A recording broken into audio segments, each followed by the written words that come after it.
ओम नमो देश मित्रांनो, आज नवनाथ भक्तिसार या ग्रंथाचा अध्याय क्रमांक 15. खूप सुंदर अशी वातावरण झालेलं आहे. बाहेर पाऊस पण चालू आहे आणि नाथ भक्त परिवार पोथीसाठी आतुर झालेला आहे. तर काही क्षणातच पोथीला सुरुवात होणार आहे.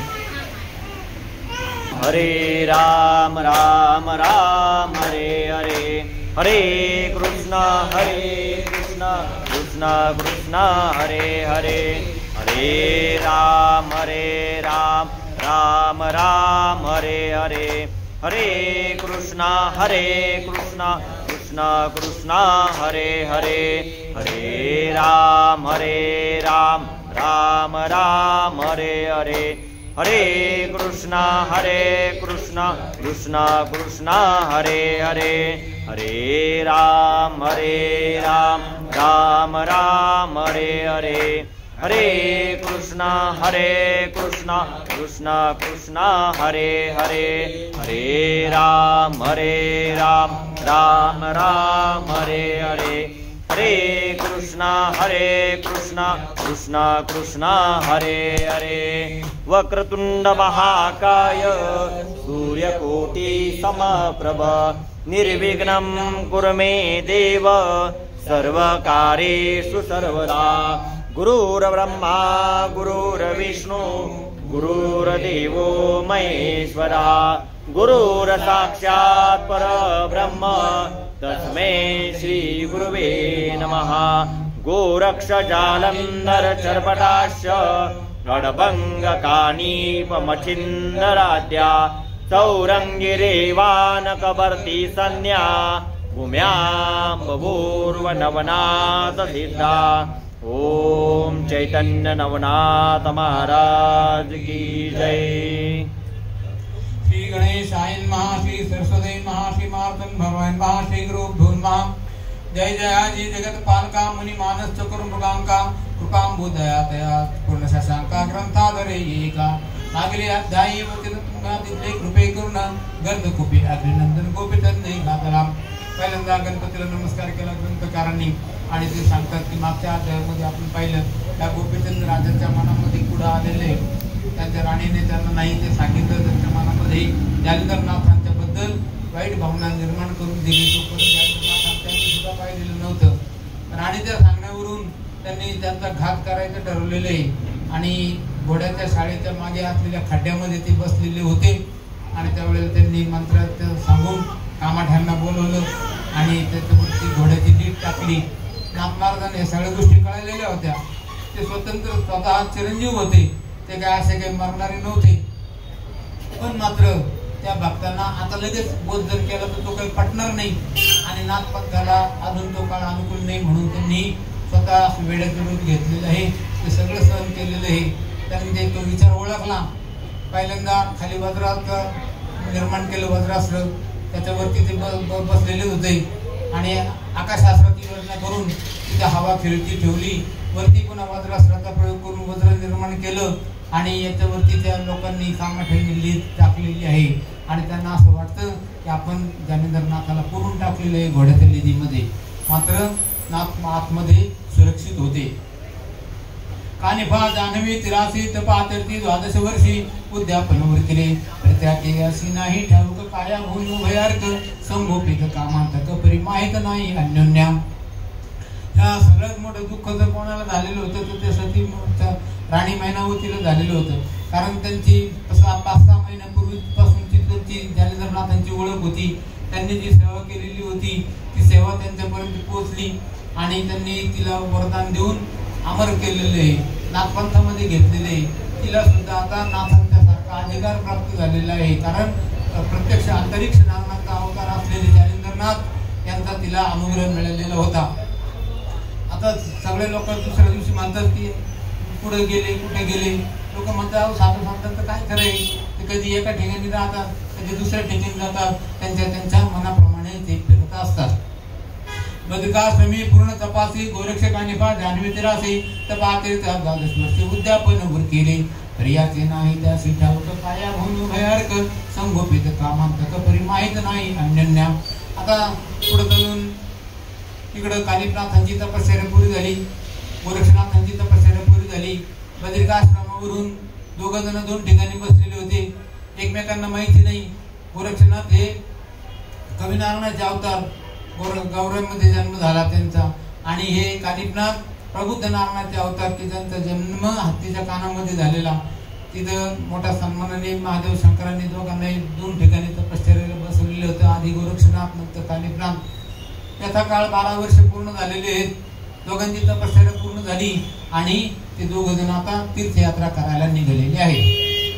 कानिपनाथ निघाले उत्तर दिशेला, गोरक्षनाथांनी उत्तर पूर्व दिशा धरलेली आहे, ईशान्य, आणि त्या दिशेला ते चाललेले आहेत.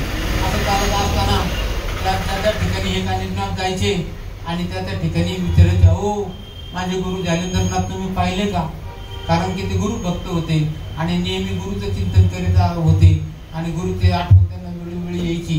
12 वर्षापूर्वी त्या जालिंदरनाथांनी महादेवाच्या सांगण्यावरून दत्तगुरूंच्या समक्ष इथं आपल्याला तपाला बसवलेलं होतं. नावडे त्याते अन्न पाणी, नावडे निद्रा सुखासनी, सदा भवते भाविक म्हणजे उद्योग चक्री पडियेला. ते गुरु आठवून चित्तात भ्रमण करत असे पिशाचवत, सांडी श्वास आणून घेत नाथे नाथ म्हणून. वारंवार आंबरडे फोडीत म्हणे, कधी भेटती गुरुनाथ, प्राण डोळा उरला की तिथं पाय आता दाखव. गुरु महाराज 12 वर्ष होऊन गेलेले, तुमच्या अजून गाठ नाही, कसंही करा पण याला दर्शन द्या. कारण की प्रत्येकाची वेगळी वेगळी धारणा राहते. कोणाला खाणं पिणं आवडतं, कोणाला आईश आराम करणं आवडतं आणि गुरु भक्ताला मात्र गुरुचं सान्निध्य आवडतं. कोणता तरी दिन व्हायना पण गुरुनी भेटावे. बोलायचं असलं तरी ते गुरुच्याच गोष्टी बोलतात, काही सांगायचं असलं तर गुरुच्याच गोष्टी सांगतात आणि गुरुच्या शिवाय त्यांना काही चिंतन होत नाही. तत्चिंतनम तत्कथनम, दुसरा विषय नाही. ऐसे प्रेत प्रेमय होतसे वृष्टी, आपल्या पुसे वागवटी, म्हणे पाहिला असेल मच्छिंद्र जेठी कोणीतरी सांगा हो. ऐसे बहुधा पुष्प नाना क्षेत्री करी गमन, भ्रमत गौड देशात आम्ही हेला पट्टणी पातळा. गोरक्षनाथ तीर्थयात्रा करीत करीत त्यांनी उत्तर पूर्व दिशा धरलेली होती. त्या उत्तर पूर्व दिशेला अनेक तीर्थयात्रा करीत करीत ते ह्या हेलापट्टण नगरामध्ये आलेले आहेत. आणि तिथे जे राजाचे सेवक होते ते हेलापट्टण नगर म्हणजे तेच मैनावती आणि सती मैनावती राणी आणि गोपीचंद राजा यांची राजधानी. आणि तिथं जे बाहेर वेशीवरती सेवक होते त्यांना जाऊन त्या गोरक्षनाथांनी विचारलेले, जाऊ महाराज तिथं माझे गुरु महाराज आले होते का? अहो 12 वर्ष झाले हो, त्यांची माझी अजून काही गाठ नाही. जेथे वैसे तेथे वसे, निर्बिंदू वाहते नेत्राते, कार्या कारण कोणा क्षेत्राते, भिक्षा मागू जातसे. तो हेलापट्टण ग्रामाधारी येऊन बसला क्षणभरी, तो द्वारपाळ ग्रामद्वारी बसले होते काहीसे. त्यांना पाहून त्यांनी विचारलेलं आहे की सांगा माझे गुरुजी मच्छिंद्रनाथ तिथं आले का? त्यावेळेला ते सांगतात की महाराज असे काही कोणी आलेले नाही आलेले म्हटल्यानंतर मग त्यांना पुन्हा उमाळा आलेला आहे आणि फुंदू ते रडायला लागलेले आहे. त्यावेळेला ते राजसेवक सांगतात महाराज असं काही तुम्ही म्हणता तसं काही कोणी आलेलं नाही इथं, पण मात्र एक तुम्ही सांगता तसा वर्णनाचा एक योगी इथं आलेला होता. त्याचे कान फाडलेले होते, डोक्यावरती जटा वाढलेल्या होत्या आणि त्यांचं नाव जालिंदरनाथ असं होतं. गोरक्ष म्हणे काय कारण मस्तकी वाहत असे तृण, येरी म्हणती तू कामनातून गोधना करता हटते. गोरक्ष म्हणे गोधन कोणाचे, येरी म्हणती ते गावीचे, परी निष्प्रवृत्तीचे गोधनाचे पालन करी महाराजा. आणि ते रानामधून गवत घेऊन यायचे. ते कशा करता? त्या गावातल्या त्या गाया होत्या त्यांना खाण्याकरता ते आडीत होते. असं म्हटल्यानंतर गोरक्षनाथांच्या मनामध्ये विचार येतो की तेच असतील, आपलेच मुलं असतील, पण मात्र आपली गाठ होऊ नये, आपल्याला पत्ता लागू नये म्हणून कदाचित गुरूंनी आपलं हे नाव बदलून सांगितलं असेल. येरी म्हणती योगद्रुमा, 1 संवत्सर राहिला ग्रामा, पुढे गेला कुठे त्या माहित नाही महाराजा. याकडे गोरक्षनाथ दिवस किती लोटले पाहत, येरी म्हणे 10 वर्ष आजपर्यंत लोटले समर्थ महाराजा. अहो ते किती दिवस इथं होते? 1 वर्षापर्यंत होते. कधी आले होते? अहो त्यांना जाऊन आता 10 वर्ष झालेले आहेत. म्हणून यांनी बरोबर हिशोब लावला की आपल्याला बरोबर त्यांनी 12 वर्षापूर्वी तिथं बसवलं आणि तीर्थयात्रा करीत करीत ते इकडेच आलेले असतील. मी सांडूनी पूर्ण तपास लागा या करीत येईन धावत, म्हणून पाटील स्वनामास गावा माझी मिरवला.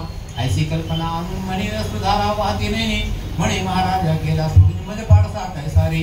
टाकून निर्माण कान्नात कोठे गेला माझा नाथ, मी अर्भ अज्ञान बालक बहुत मोकलेले. म्हणजे गुरुदेवा लहान बालक आहे, मला सोडून कसे गेले? अहो हे वासरू अजून लहान आहे, त्याला काही कळत नाही. आणि माझी गाई कुठं गेली असं म्हणून ते धायमुखून रडायला लागलेले, थुंदभुंद रडतात. त्या राजसेवकांना सुद्धा मोठं आश्चर्य वाटतं. ते म्हणतात की देवाची कृपा होईल, तुमच्या गुरुजींची गाठ नक्की तुम्हाला पडेल. तुम्ही आता असं करा, दुपारचा वेळ झालेला आहे, काहीतरी जेवण करा. जेवण करायचं म्हटल्यानंतर त्यांची भिक्षा मागणे, म्हणून त्यांनी ते भिक्षा मागत मागत त्या गावामध्ये निघाले. हेलापट्टण राजधानीचं गाव होतं ते, आणि तिथं तिथं जायचे, आवाज द्यायचे, कोणीतरी भाकरी तुकडा द्यायचा, तो घ्यायचा आणि मग शिवालयामध्ये येऊन तिथं जाऊन खायचा असा विचार त्यांनी केला. 2-3 घरानंतर त्यांनी एका घराच्या पुढे आवाज दिलेला आहे, ओम भवंती भिक्षांदेही आलख असं म्हटल्यानंतर खाली जे जालिंदरनाथ होते त्या ठिकाणी त्यांनी जमिनीतून आवाज दिलेला आहे, आदेश. आदेश म्हटल्यानंतर त्यांना मोठं नवल लागली, तर काय कोणी दिसत नाही आणि हा आवाज तर येतोय. म्हणून त्यांनी विचारले की महाराज तुम्ही कोण आहे, कुठं बसलेले? त्यावेळेला जालिंदरनाथ जमिनीतून आवाज देतात की मी इथं खाली जमिनीमध्ये बसलेलो आहे. आणि मग त्यांनी ओळखलं त्यांची योग्यता, हे काही सामान्य नाही, ते कोणीतरी आपल्याच नाथपंथाचे अवतार आहेत. आणि मग तुम्हाला अशी गती का प्राप्त झाली? त्यावेळेला त्यांनी सांगितलं की इथला जो राजा त्यांनी माझी अशी अवस्था केलेली आहे आणि मी अंतरिक्ष नारायणाचा अवतार. कालिकनाथांना आशीर्वाद देण्यासाठी ज्यावेळेला देवांना बोलवलं त्यांनी आशीर्वाद दिले नाही, म्हणून त्यांची खाली डोकेवरती पाय अशी अवस्था केलेला असा मी चिरंजीव नाथांच्या पैकी अंतरिक्ष नारायणाचा अवतार असा मी नाथ आहे. परी महाराजा योग द्रुमा कवण नामे मिळते तुम्हा आणि वर्धस्त प्रसाद गमा गुरु कोण तुमचा हो. गोरक्षमणी मच्छिंद्र केवर प्रसाद मूर्ती आणि गोरक्ष नाम देहा प्रति मजा मारी मिळवली. तुम्ही कोण आहे असं जालिंदरनाथांनी विचारल्यानंतर जमिनीतून त्यावेळेला हे गोरक्षनाथ सांगतात की जो मी दत्ताचे प्रथम बाळ मच्छिंद्रनाथ, त्यांचा शिष्य गोरक्षनाथ कविनारायणाचा अवतार आहे. परी महाराजा एके युक्ती तुम्ही सेविली मही करती जगे प्रविष्टून पापमूर्ती भंगित झाली लोकांची. ऐसे ऐकून तयाची वार्ता जालिंदर सांगे झाली कथा. ते ऐकतात ते गोरक्षनाथा कोपा नळ पेटला. जालिंदरनाथाने जमिनीच्या आतनाशी अवस्था झाल्याचं सांगितल्यानंतर गोरक्षनाथांना मोठा राग आलेला आहे. तळपायाची आग मस्तकाला गेली. महाराज तुम्ही मला आज्ञा द्या, मी आता जाऊन त्या राजाचा तळपट करतो, त्याचा पराभव करून त्याला तुमच्या समोर आणून तुमची माफी मागायला लावतो. जालिंदरनाथ जमिनीतून सांगतात की नाही नाही नाही, असं काही तू करू नको. गोरक्षनाथा हे कार्य पुढं करायचंय, अजून आपल्याला नाथपंथ वाढवण्यासाठी थोडासा वेळ पाहिजे. फक्त तू एवढंच कर, तीर्थयात्रा करीत असताना तिथं जर माझ्या शिष्य कालिकनाथाची गाठ पडली तर त्यांना फक्त एवढा पत्ता सांग, ते तुझे गुरुजी आमच्या ठिकाणी आहेत. तरी आताची आज्ञाप्रमाणे लागून येदी एक क्षण. मग जालिंदर बोले होते ऐसे नोई महाराजा, या कार्याचे पुढे कार्य नातरे हृदय विचारून पाहे. नाथपंथ येणे तुना याची भविष्य असे पाहाव. म्हणून जे साधू संत असतात हे विकारामध्ये वाद नाही, किती जरी राग आला तरी ते संयम करतात, कारण की त्यांना पुढची गोष्ट कळत असते आणि ते म्हणतात की त्याच्यासाठी हा वेळ योग्य नाही. तुम्ही हिंडता सहज महिषी ममसूत कानिफा भेटता तुमचे श्रुत करावे कृत्य त्याचे वृत्तांत येती दासाकडे मग तो युक्ती प्रयुक्ती करून संपादून रायाचे कल्याण. माते गाडील करते तू न वाढविल नाथ पंथ. ऐसे सांगून गोरक्षनाथ आदेश म्हणून बोलवीत. ऐसे गोरक्ष ऐकून शांत होऊन आदेश म्हणत असे. ठीक आहे गुरु महाराज, आता तुम्ही म्हणता ते, कारण की तुम्ही तिसऱ्या अंतरिक्ष नारायणाचे अवतार आहेत. माझे गुरुजी जे कविनारायणाचे अवतार हरिनारायण कविनारायणाचे अवतार मच्छिंद्रनाथ यांचे तुम्ही गुरुबंधू आहे, म्हणजे माझ्यासाठी सुद्धा तुम्ही गुरुच आहात. तुमच्या सांगण्यावरून मी आता गप्प बसतो. आणि त्यांनी मग एकमेकांना आदेश केलेला आहे आणि ते गोरक्षनाथ तिथून निघाले. भिक्षा मिळाली, एखाद्या देवालयात गेले, तिथं जाऊन त्यांनी ती भिक्षा खाऊन घेतलेली आहे आणि त्या ठिकाणी विचार करतायत की आता गुरुजी यांनी सांगितल्यावरून मना केलं म्हणून आपल्याला ते आता तसं काही करणार नाही, आपण या ठिकाणावरून निघू आणि पुढच्या गावामध्ये जाऊ. येरीकडे कानिफा नाथ गावो गावी भ्रमण करीत बरे ज्या गावी जायचे तर जगा लागे बोधित असे. कानिफा मुखाची बोध स्थिती ऐकून जन परम मानवती सलेल प्रेम दाटून चित्ती अनुग्रह घेते दयाचा. आता या उत्तर दिशेला जे निघालेले होते कानिफनाथ, तेही तीर्थयात्रा करीत करीत पुढच्या गावाला जात होते. पण त्यांचं एक वैशिष्ट्य होतं की ती त्यांची जी विद्या आहे ती जालिंदरनाथांनी त्यांना दिलेली, ती काही त्यांना स्वतःजवळ ठेवायची नव्हती. मग त्यांनी विचार केला की आपण हे जात येत असताना तिथे जिथं लोक भेटायचे त्यांच्याबद्दल त्यांना खूप माया प्रेम जिव्हाळा वाटायचा आणि मग ते सगळ्या आलेल्या लोकांना त्यांची हिताच्या गोष्टी सांगायचे. त्यांना कोणाचे जर कोणी जर आजारी असले त्यांची सेवा शुश्रूषा सुद्धा करायची आणि त्यांना योग्य मार्ग दाखवायचे. आता अनेक लोकांच्या अनेक अडचणी, पण मात्र त्यांचा तो स्वभाव असल्यामुळं ते निवारण करण्याचा प्रयास करायचे. मग सिंगी शैली करुणी ग्रहण करता झाला मार्गी गमन, तो जगन्नाथ प्राचीन स्थान तेथे येऊन पोहोचला. एकीकडे कानिफानाथ गावोगामी भ्रमण करीत परिजा गावी जाय तेथे जगा लागे बोधित असे. कानिफामुखाचे बोध स्थिती ऐकून देन परम मानवती सैल प्रेम दाखवून किती अनुग्रह घेतली त्या ठिकाणी त्याचे लोकांनी कानिफनाथांचे शब्द जो होते ते अतिशय मंजूर होते. कारण की ते जेवणच येते साचा आणि मवाळ मितुले आणि रसाळ शब्द जैसे कल्लोळ अमृताचे ते संपत्ती शब्द ते आणि लोकांचे हिताचे.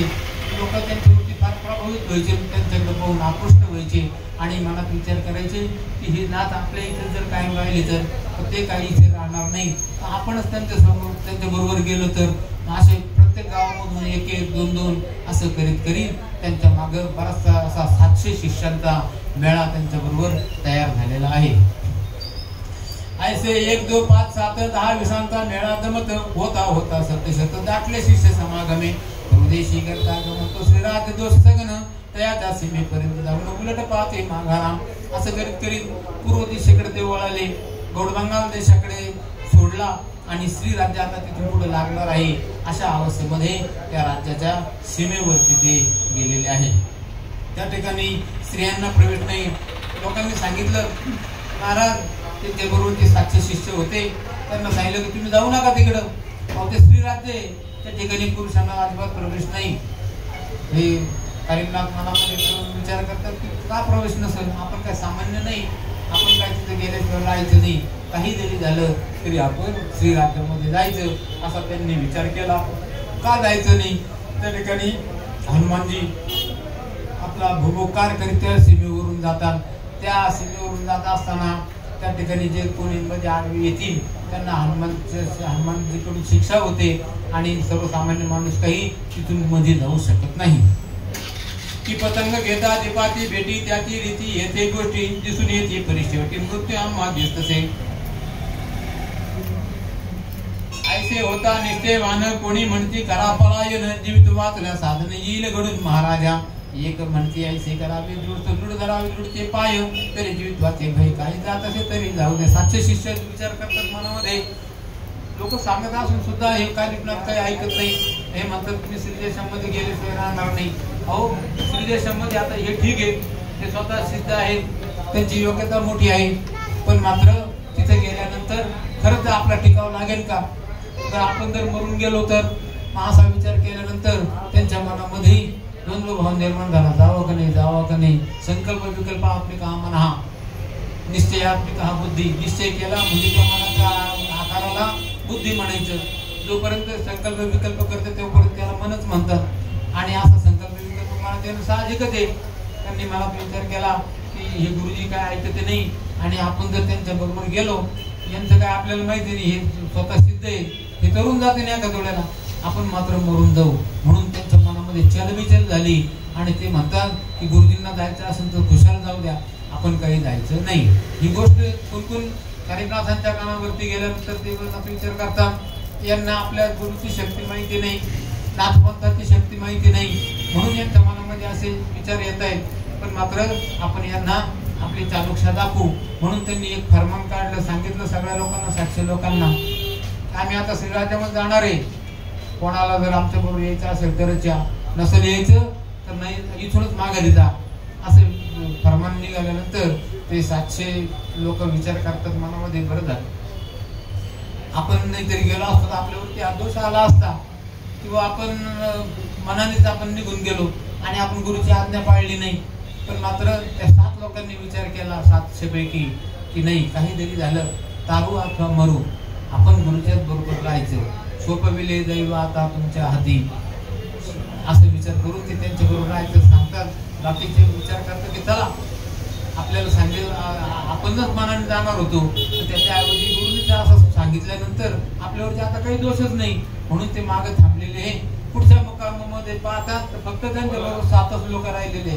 पण या कारिमनाथांनी अशी योजना केली होती ज्या ठिकाणी त्यांनी जे फरमान काढलं तिथं स्पर्शास्त्र जप करून ठेवलेलं होतं.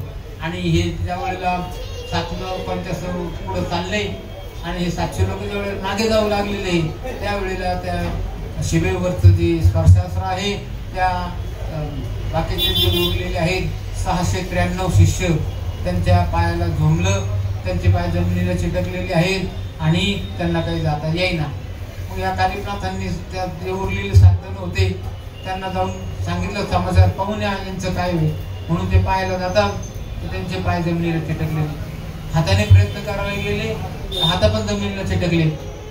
कालिकनाथांनी सांगितल्याप्रमाणे हे 7 शिष्य तिथे गेले आणि त्यांना सांगितलं की आम्ही तुम्हाला म्हणलो होतो की आता तुम्ही आमच्या बरोबर चला, तुम्ही काही गुरुवरती विश्वास केला नाही म्हणून ही वाईट अवस्था तुम्हाला झालेली आहे.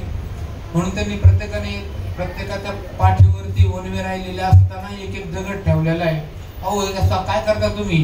त्यावेळेला ते 7 शिष्य सांगतात की आम्हाला जसं गुरुंनी सांगितलं त्याप्रमाणे आम्ही करतोय.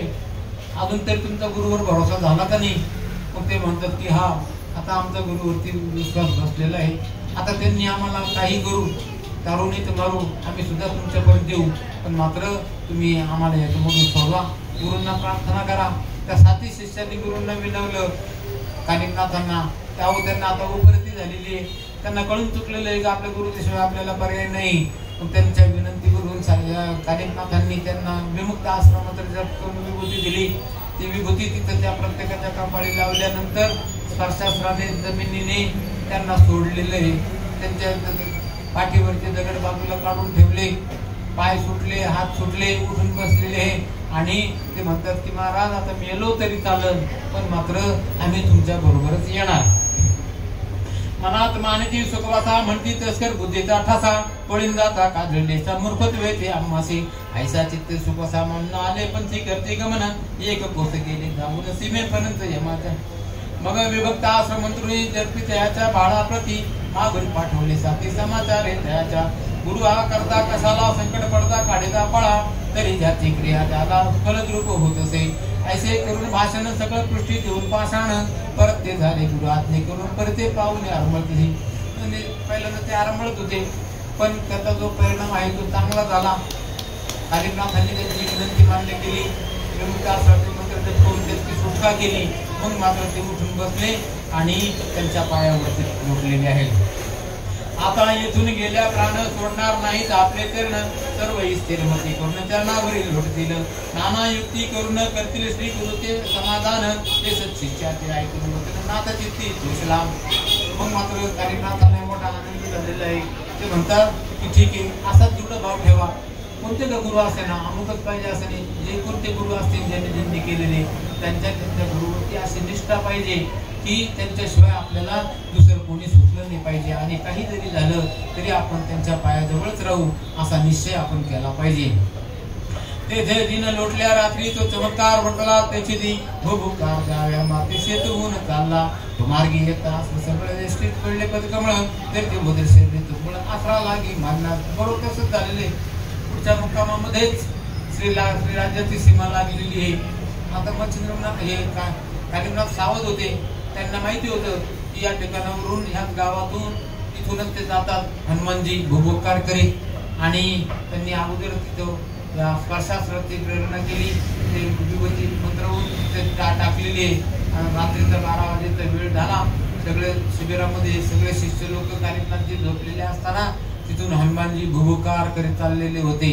आणि त्याच वेळेला त्यांचे पाय आडखळले. स्पर्शास्त्राने त्यांचे पाय आडखळल्यानंतर ते पडायच्या तयारीमध्ये आहे. हे त्या पण मात्र त्यांनी सावध झालेले ते. त्यांनी काय त्या स्पर्शास्त्राला मानलेलं नाही. पुढे ते निघायचा प्रयास करू राहिलेले आहे. आणि ते विचार करतात मनामध्ये की पूर्वी आपल्याला असंच नाथांनी अटकवलं होतं. मच्छिंद्रनाथांनी आपल्या डोक्यावरती पर्वत दिला होता. असाच कोणीतरी प्रतापी माणूस नाथपंथातला कोणीतरी इथे आलेला असावा.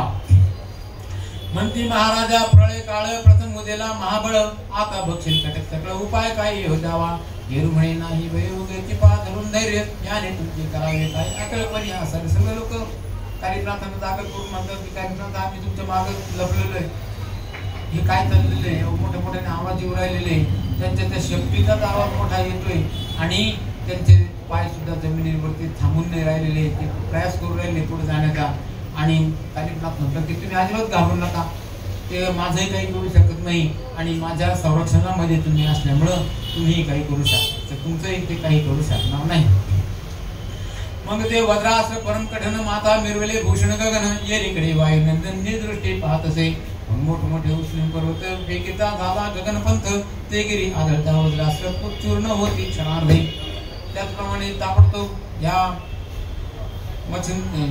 कालिकनाथांनी वज्रास्त्राची योजना केली आणि ते वज्रास्त्र मंत्रून ते वज्र हनुमंताच्या अंगावरती फेकलेलं आहे. हनुमंतराव सुद्धा सावध होते, त्यांना कल्पना आली होती का कोणीतरी मोठाच माणूस आहे. त्यांनी लगेच एक पर्वत उचलला आणि तो कालिकनाथांच्या वरती फेकला.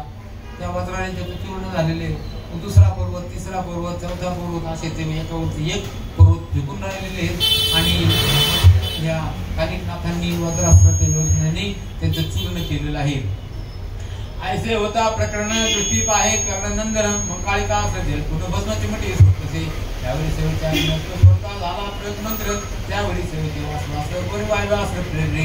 कालिकनाथांनी आग्नेयास्त्राची योजना केली, त्यांनी हनुमानजीवर सोडलेलं आहे. वासवास्त्र इंद्राचं अस्त्र ते त्यांच्यावरती फेकलेलं आहे. वायूचा पण प्रयोग केलेला आहे आणि त्या ठिकाणी अग्नीचाही प्रयोग केलेला आहे. 2-4 अस्त्राचा प्रयोग एकाच वेळेला त्यांनी हनुमानजींच्या वरती केला. ते भस्मविभूती मंत्रून त्यांच्या अंगावरती फेकलेले आहे. आणि मग मात्र हनुमानजीला थोडा प्रश्नच पडलेला आहे, कारण की त्यांना मोहन पडलेलं आहे. एवढे जास्त एकाच वेळेला माणूस कितीतरी बलवान असला पण जर अनेक लोकांनी एका वेळेला हल्ला केला तर तो माणूस सुद्धा हातबल होतो. त्या पद्धतीने हनुमानजीला सुद्धा मोठा प्रश्न पडलेला आहे. तो अन्याने सुद्धा सगळं अति तीव्र करीत नेट, त्या उपरी काय होत घट विक्राळ रूप प्रगटला. भूतांतदैसा मुखपसून ग्रासू पायी सकळ जन, त्या ते साह्य परिपूर्ण वासव शक्ती मिरवली. जैसा यमा मागे दम प्रगट होय घरो प्राण, तैसा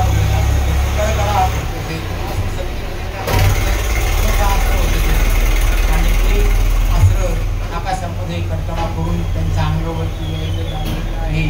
आणि मग मात्र हनुमानजी विचार करतात की आपण आता याच्यासाठी काहीतरी केलेलं पाहिजे. अग्निअस्त्राने पण जोर केलेला आहे, वायुअस्त्र पण आलेलं आहे.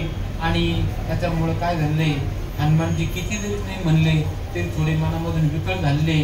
कालिकास्त्र त्यांच्या मागे आलेलं आहे आणि मग ते विचार करतात की आपण याच्यातून निष्ठायला पाहिजे. म्हणून त्यांनी चपळतेने 2 हात उड्या मारल्या, त्याच्यापासून ते पुढे सरकलेले आहे.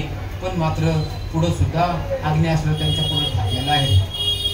यावरी आग्नेयास्त्र कारण तुच्छ योजी वायुनंदन, या परिभातास्त्र कारण स्तुती विनोनी आराधिले. म्हणे महाराजा प्रळय म्हणत प्रविष्ट करा आग्नेयास्त्रात, तरी तुझा आहे तर लोका माझी मिळत असे. आग्नेयास्त्र जे टाकलेलं होतं हनुमानजींच्या वरती, त्याच्यावरती लगेच मागं कालिकनाथांनी मोठा विचार करून वायुअस्त्राची योजना केली. वारा व्हायला लागलेला आहे, त्याच्यामुळे ते आग्नेयास्त्र आणखी पेटायला लागलेले आहे. मग मात्र हनुमानजी विचार करतात की अहो वायुदेव, तुम्ही माझे वडील आहात, पिता आहात आणि अशा अडचणीच्या प्रसंगी तुम्ही शत्रूला मदत करून राहिलेले, माझं रक्षण करा. म्हणून त्यांनी मोठ्यांनी हाका मारायला सुरुवात केलेली आहे. आणि महाराजा प्रळय म्हणत प्रविष्ट करा आग्नेयास्त्रात, तरी तुझा आहे सुत लोका माझी मिळत असे. तरी तुळीचा पाहुणा मोठा पाहून तुष्टला जात, आयशा प्रकरण होते आता निवारिणे महाराजा. ऐसे उत्तर ऐकून सावधान म्हणून बोलवी वायुनंदन, ते वाकास झाले क्षीण महाप्रतापी आख्याने. त्यांनी अशा पद्धतीने वायूची स्तुती केल्यानंतर वारा वाहायचा थांबलेला आहे. थोड्या का प्रमाणात होईना तो अग्नी शांत व्हायला लागलेला आहे. ऐसे पाहुणी कानिफा नाथ मोहनास्त्र प्रेरित चढत, ते गुप्तास्त्र हृदयात जाऊन अंत संतरले. आत्मगिरी मोहनास्त्र परी काही दाखला. मोहनास्त्राचा मंत्र जप करून ती विभूती हनुमंताच्या वरती ज्या वेळेला फेकली, त्यावेळेला हनुमंताने त्या मोहनास्त्राला सुद्धा काही मानलेलं नाही. पण थोडा अंश त्यांच्या वरती झाला आणि त्यांना थोडं गरगरल्यासारखं वाटायला लागलेलं आहे. तो यवनी मूर्तिमंत नेदृष्टीने जवळ पाहत तुकानिफा आणि वायुदूत युद्धा लागी मिरवले. प्रत्याशी ओढवला प्रळय काळ आग्नेयास्त्राचे कर शीतळ, मग आणि सकळ आग्नेयास्त्र स्थापले. आता वायुदेवताने पूर्वी पण मच्छिंद्रनाथांच्या हातून वाचवलं होतं हनुमंताला, तसंच त्यांचे पुत्राच्या प्रति मोह जागृत झालेला आहे. त्यांनी लगेच त्या ठिकाणी येऊन आपल्या स्रोत विझवण्यासाठी जलदार स्रोत प्रेरणा केली. आकाशामध्ये ढग आले आणि आग्नेयास्त्र हे शांत व्हायला लागलेलं आहे. पण मात्र इकडं हे हनुमानजी मात्र थोडेसे गरगरल्यासारखे झालेले आहे.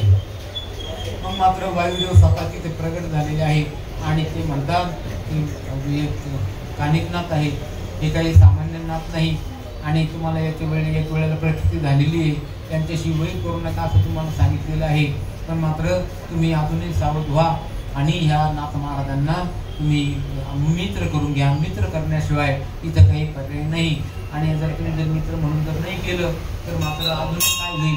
आता मी होतो म्हणून इथं येता आलं नसतो तर तुम्हाला मोठ्या अडचणीमध्ये सापडावं लागलं असतं असं सांगितलेलं आहे. त्या संधीत दोहीकडून पाठी पोटी असले दोन, एकदा ती भिडले प्रहार पूर्ण सबळ बळे करुण्या, जैसी मेषाची मूर्धनी झुंजता एक होय मिळणे, तैसे पृष्ठे लक्ष्मी बेदित झाले ते आसरे. दोन्ही बाजूला दोन अस्त्र आलेले, एका बाजूला दोन अस्त्र, एका बाजूला एक वज्रास्त्र. आणि त्याच्या योगाने काय झालेलं आहे की हनुमानजी थोडे मूर्छित व्हायच्या बेतामध्ये आहे. कालिका आणि वास्तव शक्ती भेदता ते मूर्छित झाली व्यक्ती, तेने उलटून महिवरती वायू सूत पडी गेला. ते पाहुणे अनिळ राहते हृदय उचंबळले मोहबीज, प्रत्यक्ष होऊन तेज त्या पाशी आपला मुलगा आपल्या समोर गायाळ होऊन पडत असेल पण त्या बापाला आवडेल ते, म्हणून ते तिथे प्रगट झालेले वायुदेवत त्यांनी त्याला सावध केलेलं आहे.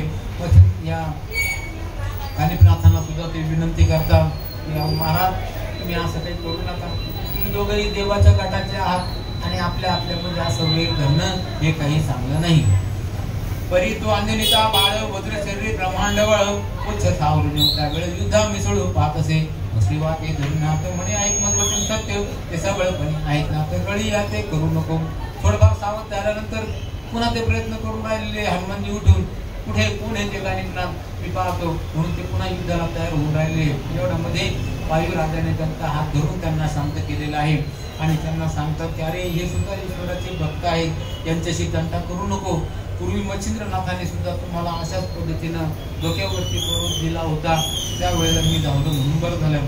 पूर्वी पाहे मच्छिंद्रनाथ तव शरीराचा होता पर्वत, पाता कर्षणी विद्या बौद्ध जातवल्य बिरबी यापाशी.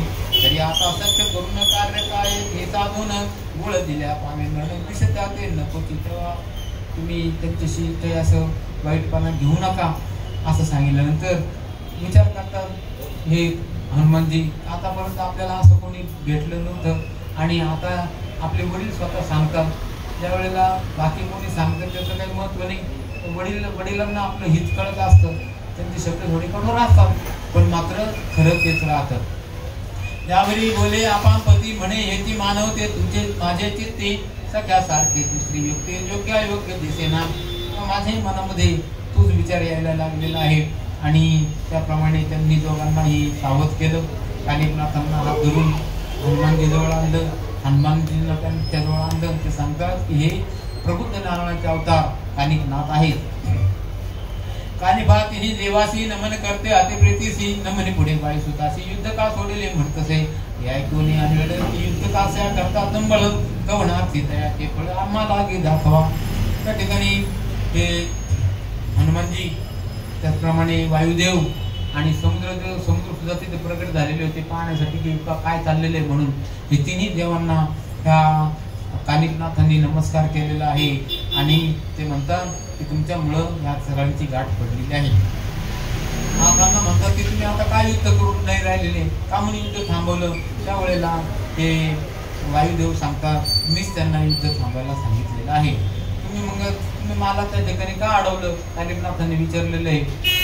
त्यावेळेला हे कानिकनाथ सांगतात हनुमानजी सांगतात मी खूप प्रयत्न केला आणि खूप प्रयत्न करून मी त्या मेहनत केल्या राणीला तिथं पाठवलेलं आहे. ते नाथ तिथं जातील, त्यांना बोध करतील आणि त्यांना तिथून घेऊन येतील म्हणून मी त्यांना विरोध केलेला आहे. ऐसे प्रकरणी भाष्य जेवण अवश्य करावे यांनी गमन, मग माझे काही एक होणार नाही नाथासी. तरी आता राज्यात काही योग जाते बोलू नये दुरुक्ती यांनी फक्त एवढंच करावं, राज्यामध्ये जरूर जावं पण मात्र त्या मैनाकीने राणीला काही बोध करून किंवा त्या मच्छिंद्रनाथांना काही सांगून तिथून परत आणू नये, एवढी जर अट तुम्ही मान्य करीत असाल तुम्ही खुशाल जा श्रीराज्यामध्ये. त्यावेळेला कानिफनाथ म्हणतो की आम्हाला त्याच्याशी काहीच घेणं नाही, आम्ही आपले साधू तीर्थयात्रा करण्यासाठी ऋषीमुनीप्रमाणे चाललेलो आहोत. ऐसे वदनी कर्तळ भाषण देऊन तुष्ट केले त्यास मग आपण आपल्या स्वस्थानात त्रिवर्गही चालले. सकाळी गेले स्वस्थानासी तो उदय झाला दिवशी मग नाथ शिष्य कटकेसी तेथून निघाले. समुद्रदेव त्यांच्या स्थानावरती निघून गेले, वायुदेव त्यांच्या ठिकाणी निघून गेले. आणखीन ते जे कानिफनाथ आहे त्या ठिकाणी सकाळपर्यंत राहिलेले आहेत आणि सकाळी उठल्यानंतर हनुमानजी पण निघून गेलेले आहे. आणि मग सकाळी उठल्यानंतर ही गोष्ट तिकडे कळलेली आहे. त्यांचं ते हेर खातं होतं, हेर खात्याने जाऊन सांगितलं हो कोणीतरी योगी आलेला आहे आपल्या गावाच्या सीमेवरतीच आहे. तिथून काय त्यांचं जे नगर होतं ते फक्त एक मुक्कामापुरतं होतं आणि ते काही सामान्य माणूस नाही, तो योगी आहे. त्याच्याबरोबर 700 शिष्य वर ते चालले, त्यांच्या मागे ते लोक चालतात. मग ते भले गालीच्या मोठाले ते संभाळ आणि मग ते चालल्यानंतर त्या ठिकाणी सगळ्यांच्या मागून त्या नाथांचं आगमन होतं.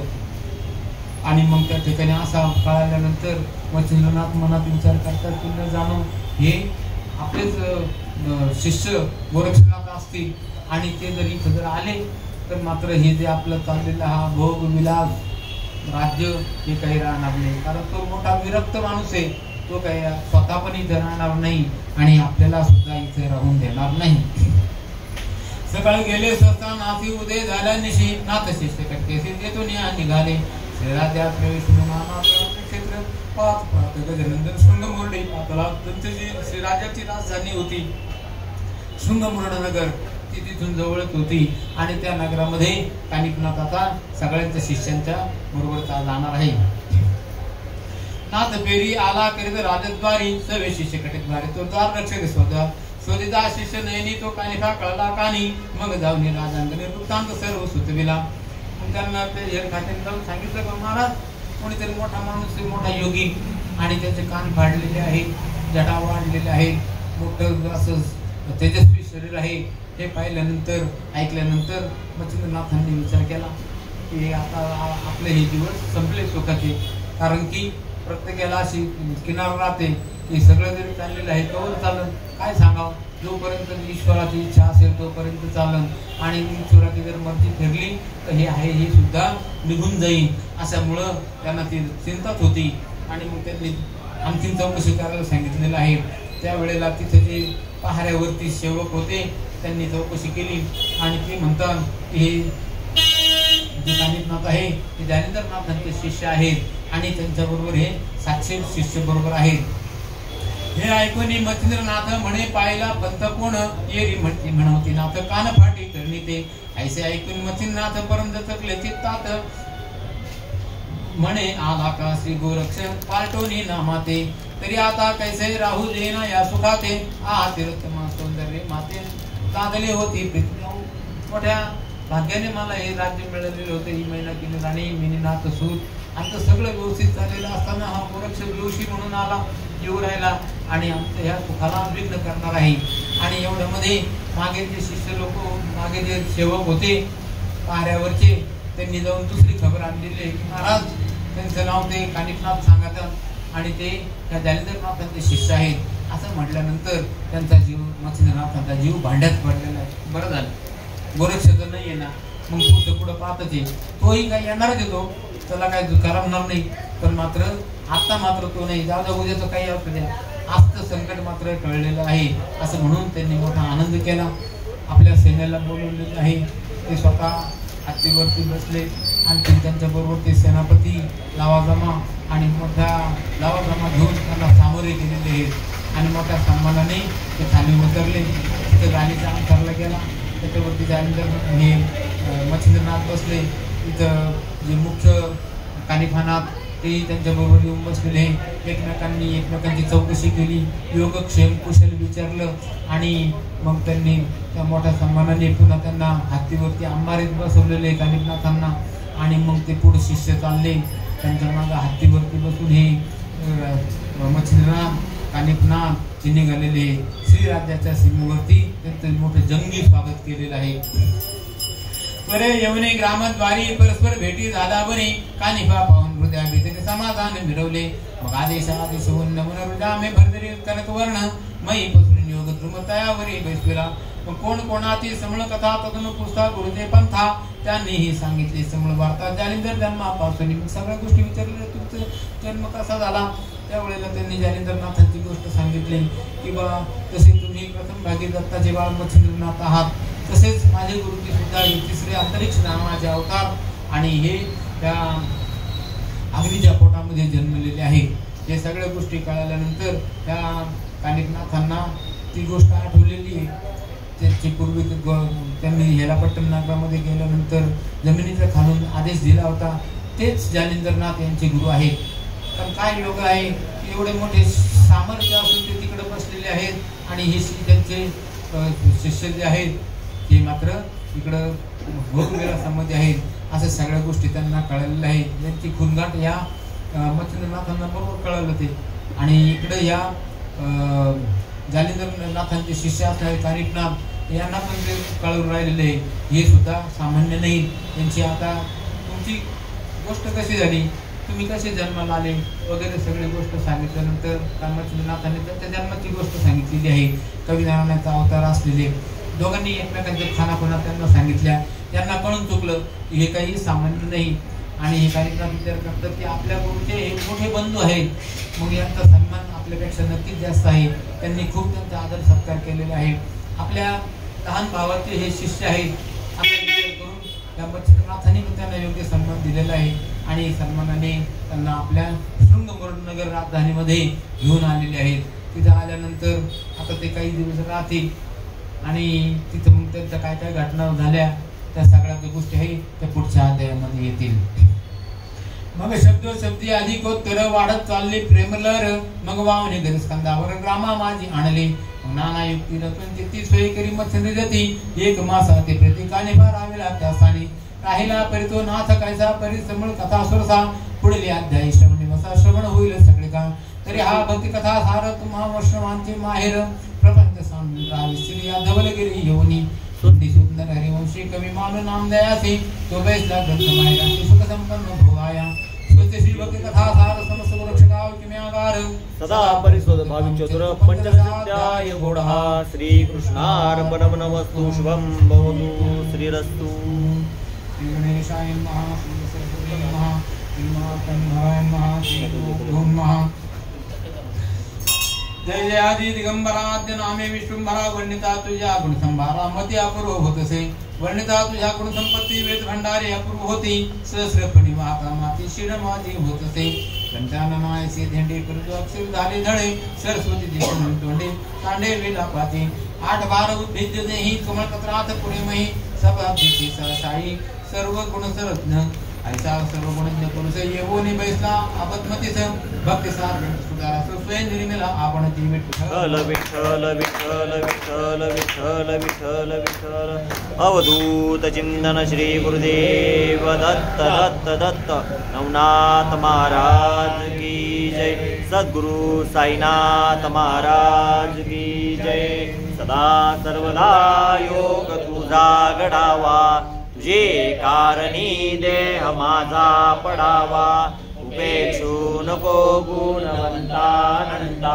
रघुनायका मागणे हेची आता ज्या ज्या ठिकाणी मन जाय माझे त्या त्या ठिकाणी निजरूप तुझे मी ठेवितो मस्तक ज्या ठिकाणी ते तुझे सद्गुरु पाय दोनी जय जय रघुवीर समर्थ पुंडलिक वरदे हरी विठ्ठल श्री ज्ञानदेव तुकाराम पंढरीनाथ महाराज की जय माऊली ज्ञानेश्वर महाराज की जय जगद्गुरु तुकाराम महाराज की जय अलख निरंजन आदेश